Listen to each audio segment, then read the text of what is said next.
నా భుజం మీద కాశాపు జెండా ఉంది, నా శిరస్సు మీద అమ్మవారి ఆశీస్సులున్నాయన్న.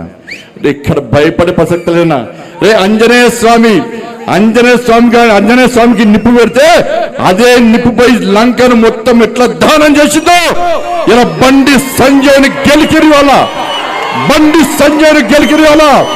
మీరు పట్టిన నిప్పు ఒక ఆంజనేయ స్వామిలాగా ఈ దళారుల వ్యవస్థను, ఈ అక్రమార్క వ్యవస్థను, ఈ కుటుంబ వ్యవస్థను, ఈ అవినీతి వ్యవస్థను పక్కా దగ్ధం చేస్తా, దహనం చేస్తా. ఇదే కాశాపు జెండా పడతా తెలంగాణ మొత్తం చుట్టుమిట్టి ఈ రోజు ఎవరైతే కుట్రలు చేస్తుండో, ఎవరైతే కుతంత్రాలు చేస్తుండో, ఎవరైతే నా కుటుంబాన్ని బజార్లో వరచుండో, ఎవరైతే నా కార్యకర్తల లోపల ఆవేదన రగిలించిండో, నా పార్టీని ఇబ్బంది పెట్టిండో, నా కార్యకర్తల్ని ఇబ్బంది పెట్టిండో, ఏ ఒక్క వ్యక్తిని కూడా విడిచిపెట్టే ప్రసక్తి లేదన్నా.